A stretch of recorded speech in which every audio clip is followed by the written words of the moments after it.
One is a goddess renowned for her beauty. The other is a mortal celebrated for his handsomeness, Aphrodite and Adonis, and their love, a tale whispered for centuries. Let us delve into the depths of this legendary romance. The love story of Aphrodite and Adonis is one of the most enduring tales in Greek mythology. Both the story itself and its protagonists have left an indelible mark, continuing to captivate audiences over time.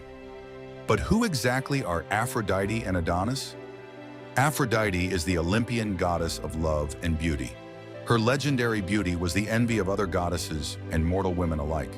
There wasn't a single person who could encounter Aphrodite without being captivated by her charm. While everyone else was in love with Aphrodite, the one who stole her heart was a handsome mortal named Adonis. He was said to have been born from the bark of a myrtle tree. The tragic tale of Adonis begins with a fatal mistake made by his grandmother, Ceres. She claimed that her daughter Myrrh was more beautiful than Aphrodite, provoking the goddess's wrath. In revenge for this arrogant declaration, Aphrodite cursed Myrrh to fall madly in love with her own father, the Syrian king Thias, or in some versions, the Cypriot king Cinyras. As a result of Aphrodite's fury, Myrrh became ensnared by an uncontrollable passion that would lead her and her family to ruin. Consumed by forbidden desire, Myrrh, with the help of her nursemaid, secretly entered her father's bed and spent 7 nights with him in darkness. This shameful union ended when Thias, bringing light into his chamber, discovered the identity of his lover. Stricken with horror, Thias drew his sword to kill his daughter. Myrrh managed to flee and wandered the earth for months, burdened by sorrow and carrying the child conceived in her tragic union. During her exile, Myrrh fervently prayed to the gods for deliverance, begging for a resolution between life and death. Moved by her plight, the gods transformed her into a myrrh tree. The tree's bark wept resin, symbolic of Myrrh's tears. Yet her suffering did not end there. One day, a wild boar pierced the tree's trunk with its tusks, and miraculously, Myrrh's unborn child emerged, Adonis. Born as an infant of extraordinary beauty, Adonis enchanted everyone who beheld him. The naiad nymphs immediately took him under their care, laying him on a bed of leaves and anointing him with the resin of Myrrh's tears. From afar, Aphrodite witnessed the birth of this stunning child and was utterly captivated. At that moment, she fell deeply in love with Adonis.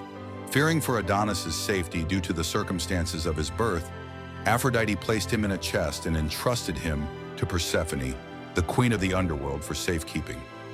As Adonis grew into a young man, his beauty dazzled both gods and mortals. Persephone, too, fell in love with him. When Aphrodite sought to reclaim Adonis, Persephone refused, driven by her own passion.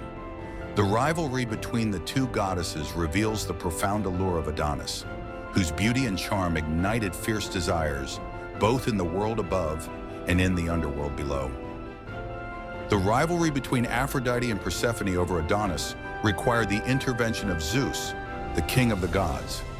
Unwilling to take sides, Zeus delegated the matter to the muse of eloquence and wisdom, Calliope.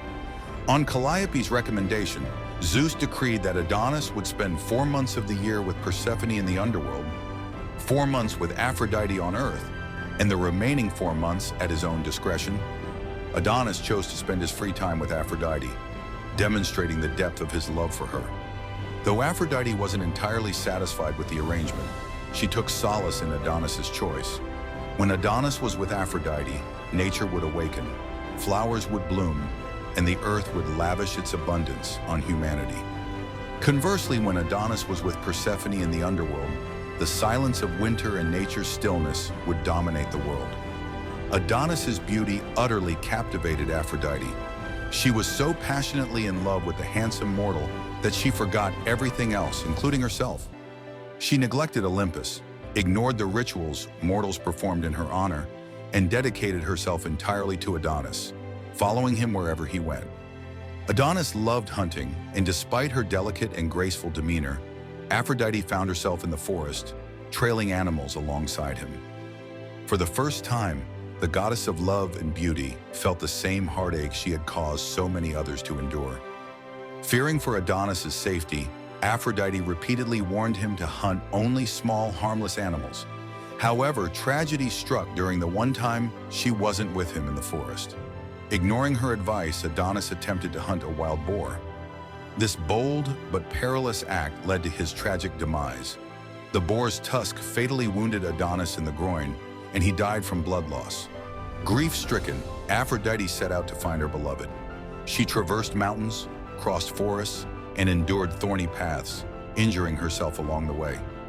Yet with her heart shattered, she felt no pain. Finally, she found Adonis lying lifeless on the ground and carried him home for a funeral. Aphrodite wept so profoundly for her lost love that her tears turned into rose gardens wherever they fell. According to legend, Adonis's spilled blood gave rise to anemones, fragile flowers that bloom in spring and fade soon after, symbolizing his fleeting life. The white roses Aphrodite encountered along her path were stained red by his blood, forever transformed into symbols of eternal love, beauty, and youth. In some versions of the story, the wild boar that killed Adonis was Ares in disguise, acting out of jealousy. Aphrodite, rushing to save Adonis, stepped on a thorn, turning the once white rose red. In another version, Artemis sent the boar to punish Adonis, envying his hunting prowess. Yet another account suggests Persephone killed Adonis out of jealousy over his 8 months with Aphrodite. To honor her lost love, Aphrodite declared the first day of spring as a time to remember Adonis. Syrian women, following her decree, planted seeds in pots and watered them with warm water to force rapid growth. These plants would sprout quickly, but wither just as fast, mirroring Adonis's tragic fate. These miniature gardens, known as Adonis Gardens, became a symbol of his life. Syrian women mourned his death with cries of, "O ton Adonin," woe Adonis, while celebrating the vibrant colors of spring in his memory. Adonis's death plunged the world into mourning. Even Aphrodite began to lose her beauty and grief, leaving the world devoid of the radiance she once bestowed. Witnessing this sorrow, the gods gathered on Mount Olympus and decided to bring Adonis back to life. With Adonis's resurrection, Aphrodite regained her joy, the warmth of spring returned, and the world was rejuvenated. Thus, Adonis came to symbolize the beauty and renewal of spring.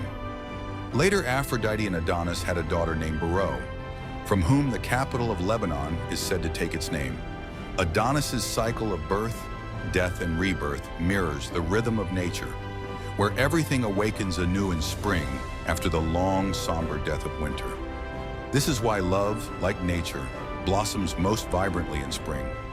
No heart should break in spring, for it is the season when Aphrodite welcomes her beloved Adonis back into her arms.